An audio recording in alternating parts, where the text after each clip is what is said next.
Welcome to Real Nonsense, episode 4. I am Toni Smyth. I am Ronnie Heath. And I'm John Parsons. This podcast is all about the nonsense that still exists as standard practice in PE that we wouldn't see in any other subject. And we aim to present to you some small tweaks that you can make in your everyday practice of PE that will turn something that seems like complete nonsense into a joyful learning experience. And I'm loving today's topic. It is skills can be mastered through just playing the game. A difficult topic to start with, but John, you off air, you gave a brilliant explanation of what do we mean by we can master the skills by just playing the game? Yeah, I think this is going to be quite a nuanced conversation because obviously the game has a huge role to play.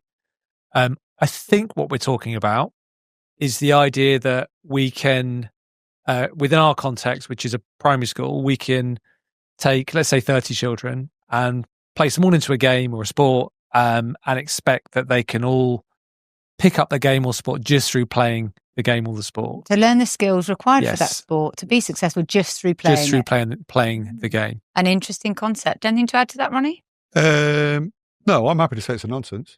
I think John's right to say it's nuanced because it is, because we're actually big believers of learning through games. And there are all sorts of skills and applications and decision making and communication and resilience type activities, a whole range of stuff we can learn through playing games. So we're a big believer. And I don't think John was right to talk about sports, but actually even just in a small conditioned game, that even if it's a sort of non-traditional type sport, the idea that you can actually master a skill during that process is nonsense. And I'll just add 30 seconds on that by saying an example. If you are playing a game of hockey, for example, it's reckoned in a full game of hockey that you'll actually have 3 minutes in possession of a ball. So try and consider what you could do in terms of developing ball skills if you had 2 halves of 40, 45 minutes, whatever it might be. Yeah. So what we're debating today and what we're talking about is the nonsense that we're talking about is putting children into full games or even small-sided games before they've mastered the skills that are required, or before they've even practiced the skills required to enable them to be successful in that game? Or are we talking about that by going into game we might not get as much practice time? No, I'm saying there's nothing wrong with having particularly for a particular group playing a different type of game, what Pam Stevens would call sort of parallel games, where you can access that activity is a really good thing. You can begin to start applying some of those skills.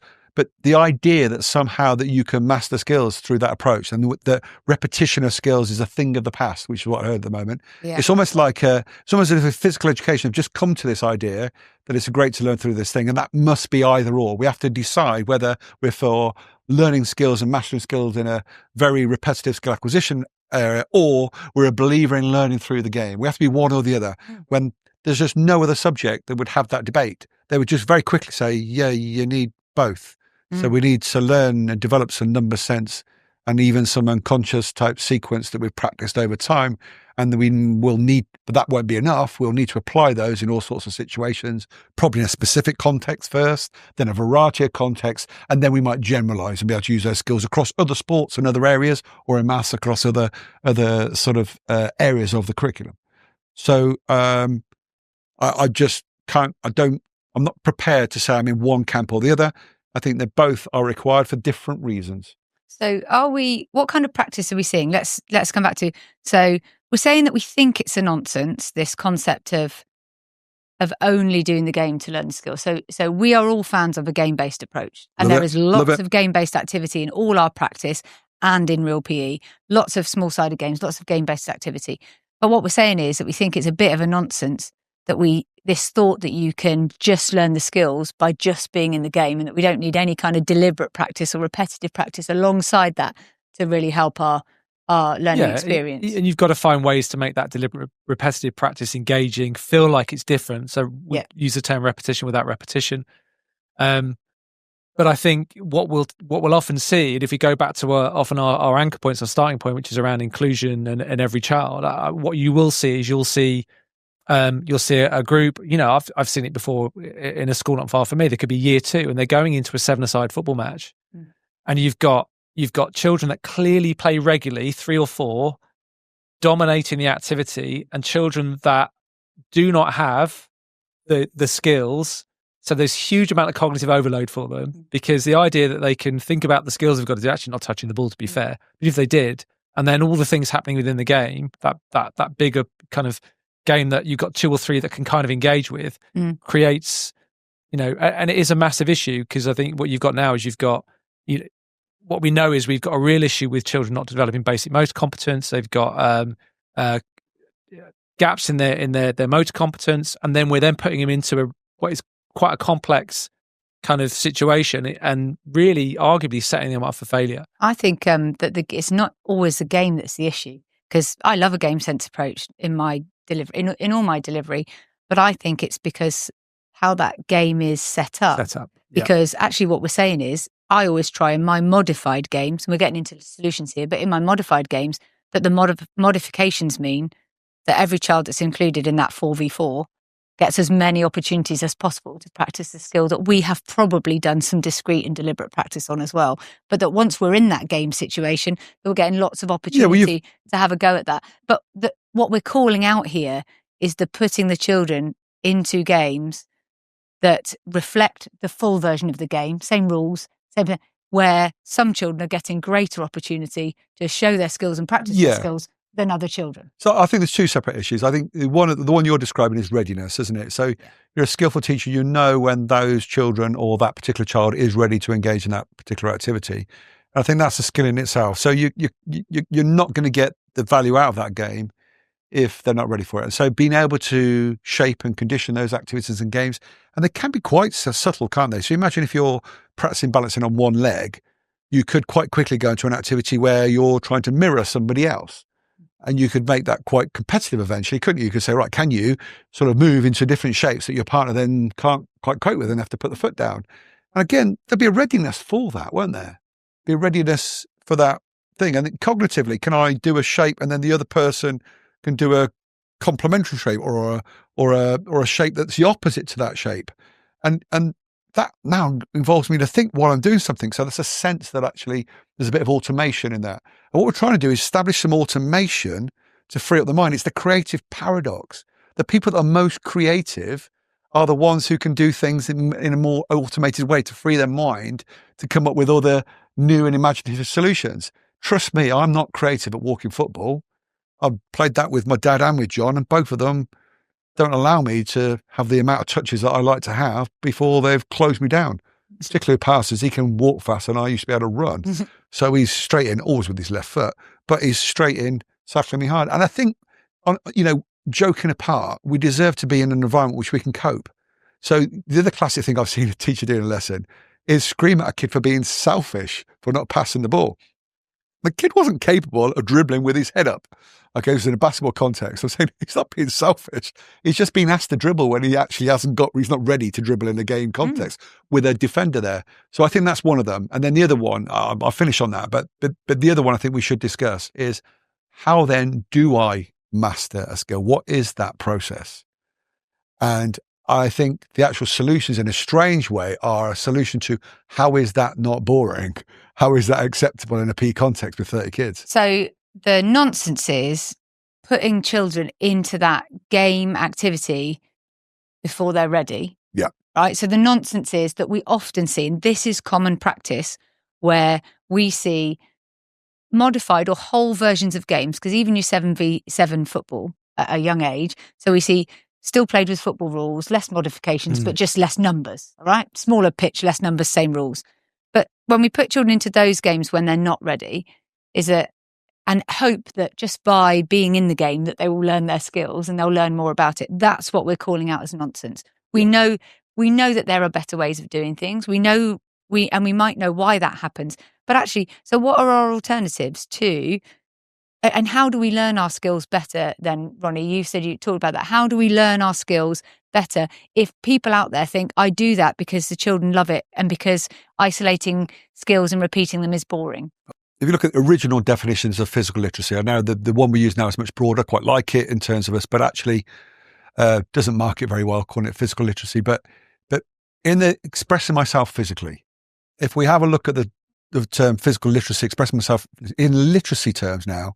We're past the time in the 80s where I existed in education, where really wasn't taught sentence structure or grammar or the way that words were shaped, or how to apply those words in different contexts and understand them in different ways and combine, because it was expected it to happen by osmosis. If I just wrote lots or read lots, this would suddenly happen for me.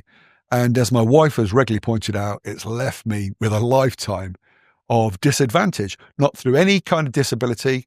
I'm not a bad writer. I will work my way through it, but it just takes me longer because I've got none of those things are happening and automated, not bedded in. The foundations haven't been established. And so there are no primary schools out there right now where we're not early years teaching phonics and blends and shaping. And it's the same with movement. We have to get skill in isolation. We have to build that skill then into combined skills and sequences, and then we get to apply them in a specific context that we're familiar with, and eventually several contexts. And then what will happen, despite what some people will say won't happen, is at a higher level, we will be able to transfer those skills in a generalized way. Those people say that doesn't happen are really talking about the fact that it won't happen without all those multiple contexts. And so we have to find a way, first of all, to build that sequence up, and we have to find a way to do a significant amount of repetition. And that's what I'd like to push you to. How do we create repetition in a physical education context without kids getting bored? I mean, I think what I'm hearing you describe as a coherent curriculum. It's not, and that's the other bit is it's not just the game is dropped in out of nowhere. So it might be at year 4, but there's been no sense that there's been a clear kind of coherent concept of a progression. It's certainly something we've tried to do. So, we clearly have a big focus around fundamental movement skills, and we'll be looking at things like sending and receiving, and that'll be developed from reception all the way through to year 6. And it'll be done some isolated stuff, some paired stuff, some corroborative, collaborative, into some personal best, into some non-traditional small-sided that's adapted. But it's they're revisiting and rebuilding and regularly developing those skills. So it's not like a one and done. And I think that's part of our challenge is I think even with some of the schools. So I quickly comment on that before you carry on your schools. Because I think this is one of the things I have to explain the most when I'm out in the field. As I say, oh, John Parsons is his team then. I've done a year 3, and then a year 4, I'm doing the same game again. And it's not until like about 3 weeks in I get to do a new game.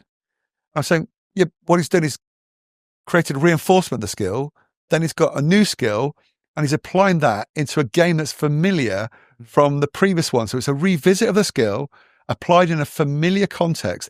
And then what he's done is then suggested some choices of some alternative activities that those children are ready in, can go and do. It's deliberate. It's not skiving. It's not lazy. He's actually written those games, hasn't he? They're all there, look, for you. In fact, he's now giving you more. They do that with other topics. Of course they do. Say, but hang on a minute. In your other curriculum, in the curriculum you had for this, or in your curriculum, sorry, John, you probably lost your thread. You had 6 weeks of football, and then the next year you had 6 weeks of football again, but you've done no practice in between. Isn't that repetitive? You do that every year. Sure. So, and interestingly, that's another real nonsense for the future, right? It is. It's some of those sports-specific curriculums over 6 weeks, but we'll hold that one back, shall I? Yeah, hold it back, because if we're talking about cohesiveness and linking coherent curriculums, learning something week on week, month on month, year on year, and then we just throw in 6 weeks of something random in year 4 that we've never looked at from year 1, and we won't look at again before we go to secondary school. Oh yeah, that is another real. Yeah, well, it's a big challenge around. I mean, swimming's. We'll pick up that one next time. We'll pick up that one next time, wouldn't it? So what are you doing? Sorry, John, because I cut you on. No, it's fine. How are you building that repetition in? Well, I think so. Obviously, it needs to be done in an engaging way. So we talked about that progression, but actually, if you look at reception, so we're looking at, I don't know, sending and receiving. So they could be doing it, but through an adventure, through music, to a nursery rhyme or a song. They're doing it through an active story. They're doing it through thematic games. They might be doing it through some little skill challenges, sort of gamified based stuff. That sounds like physical education, doesn't it? So what you're then doing is, and that's the physical education piece. I think this is the bit we need to do, is to say, well, it's not then just done for 6 weeks. It's how do we go back and revisit those things and rebuild them year on year and throughout the year, so they're continuing, because if they don't use them, they'll lose them. That is it. So isn't it? The concept of daily activity. So why, if we're looking at daily activity, which I think they should be doing, children are not designed to sit at desks, but let's make that. Why wouldn't we link our daily activity to our skills that we like, to our skills and our curriculum that we're trying to develop? You know, and I think for a primary school, can you imagine every child leaving the school with being able to send and receive and move in multiple ways and link skills, combine skills, jump and land and balance in different ways and feel confident and, you know, in their movement and those positive connections. I think. But we've got to plan that deliberately, though, right? Right. And that's what you're saying. It's something at a time. What did you say? What was you saying in the introduction? What was it about? Something you said in the introduction with real nonsense. It's about things that you might see that have been happening, that's still happening, that you wouldn't see in other subjects. Yeah. So just, is there any other subject or curriculum you would see there where there just wouldn't be a coherent, deliberate build? What I say to subject leaders all the time when we're trying to introduce why Real P is structured the way it's structured, why it's been written deliberately like that, is that we wouldn't, you know, I say to them, say the Lime level is the highest level of book that you've got in your reading scheme, and all children are taking home a different level book appropriate to them. We wouldn't take a Lime level book and give it to every child in the class. And some children have done a bit of reading at home outside of school. Some children go to a reading club. Some children have picked up reading for themselves and they do it in their own time. We wouldn't give them all the same book and expect them to read and access that reading. They'd all access it at different levels. And we would never do that in a literacy scheme. But we do that in PE all the time by putting children into a whole game and expecting some, you know, their starting points are all different, expecting them to learn through that game. And that's it. The common practice is we wouldn't do that in any other area of the curriculum. I think that's a brilliant example. But we do it in physical education all the time because our lack of knowledge around how children learn physical skills, how we learn mathematical skills and literary skills is similar. Like physical skills, it takes week on week, month on month, year on year. It takes repetition. Takes deliberate practice. But we almost think it can't be the same in physical education as it can in those other areas of learning. But that's just learning. Or somehow it's going to arrive naturally. Or even worse, that some kids are born with it so they can already do it and you'll never do it. That bit really hurts. I always try and give the elephant trunk sort of analogy, that it takes minimum 2 years to teach an elephant to use its trunk by its parents. And if it's orphaned and not picked up by another, not only can it not use its trunk effectively for washing and cleaning and food and everything else, but it doesn't pick up all the social skills and the interaction and be able to use it in different contexts and to engage. And it takes time and effort. And when you see your example was fabulous. And I think the literacy stuff is that if children can understand letters and the sounds of those letters, and they can then make sort of blends, can't they? And the phonics that help that, support that, and create words, and then link some of those words together to make a sentence. They could do that. They can go straight into that quite a bit, but then they immediately go back and learn some new vocab, don't they? And they immediately then start looking at new blends and new and how that word can be combined with other ones. And then they go back and do some more sentences and eventually paragraphs. They're constantly going back to that reinforcement. And I think I heard you say in the break about Sarah Moon's athletes, is that, I think it was you, Toni, it was talking about the fact that, look, they still, even at elite level, are improving their vocabulary in sport and physical education. Vocabulary, they're building that vocabulary at a higher level so that they can access higher order skills. Do we think that footballers still don't spend time doing one-leg balance activities, squats, in and out of ladders on one leg? That we might have started learning that when we were 5 years old, but we might be a professional footballer. There are still isolated skill practices. We are still practicing that skill and developing that skill and honing that skill right through to an elite level. That we still do that, whether we are at a starting point or whether we're elite. Right. So to assume that in a physical education lesson, particularly in a primary school, but it would still apply to set that would go, wouldn't it, Toni? That somehow I still have to be providing opportunity to not just reinforce that skill, but to really gain that mastery, that automation, or even higher order skill that allows me to access all sorts of games and sports later on. Back to that bit where you're describing the readiness that allows me to be ready for an even higher version of that game. That first touch in football, I'd be absolutely fine to play on a Sunday pub league that touch that's required and the level of skill required for me to go and play in a Premier League game would be a completely different level again, wouldn't it? I think what you'll see is those children that build that physical vocabulary. Obviously, it's that some functional application, but that could be different, at different ages and stages in terms of what they're ready for. But what they'll do is they will be able to pick up. You'll see it. They'll pick up the other activities much quicker. So we talked about that kind of ability to transfer. Yeah, it's going to take a little bit of time, but they will pick it up much quicker because by developing that movement competence. I think the challenge is how to do it in a really so we don't lose the connection piece, and I think that's very achievable. So it doesn't have to be, because often repetition sounds like a boring word, doesn't it? But it doesn't have to be done that. It doesn't have to be boring. You give great examples for Key Stage 1, but what about Key Stage 2 then? So slightly, let's say sort of a year 3 or 4. How would you talked about for? I'm assuming adventure songs and that type of stuff as stories that was more aimed at sort of early as Key Stage 1. What year 3 and 4? What sort of stuff are we doing? I mean, there's a huge amount around personal best, personal best challenge. There's always that. So for every activity, there always needs to be extension and stretch. So the activity isn't the same for everybody. Whatever that activity is, it's okay. Here's a starting point. Okay, well here's how you can extend or how could you extend and challenge yourself? Here's some ideas. So children like to work in that. Once they feel safe, that they like to be into that stretch and challenge. The environment's right. So it's the ability to do that, to then go and apply it into cooperative, collab, problem-solving activities, creative activities. Right, so we can go into the games. Yeah, of course we can. But you've already they've worked through some progressions and some repetition, and challenged themselves before they've got to that stage. Because then it's the functional application of that skill into solving a problem. So you've got that I've got to apply a skill, but I have to do it in the context of something that's happening in front of me, perception, action type stuff.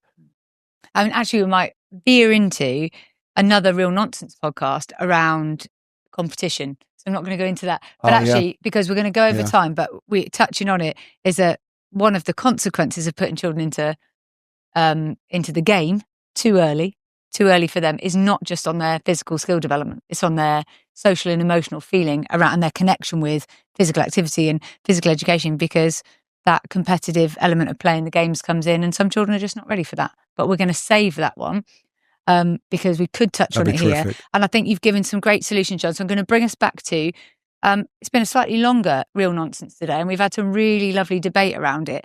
I think the question that we raised at the beginning was, is it okay to just play the game to master the skills? And I think we're saying that it's not okay. That's the nonsense is that you can. I think you frame that perfectly for me. Yeah. So the nonsense is we can't just learn the skills by playing the game, but the games are brilliant servants for us in terms of skill application and skill development.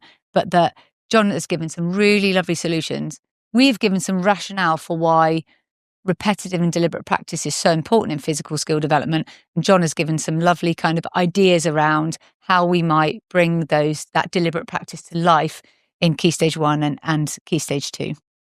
So slightly more nuanced this week. You are absolutely right. But all in all... Great topic though, Toni. Oh, great. All in all, we agree that it is a nonsense to think that just playing the game can help us master our physical skills. There are other ways of doing it, and let's not give up on repetitive and deliberate practice and build those skills ready for the games. Love it, Toni. Thank you. The way you work.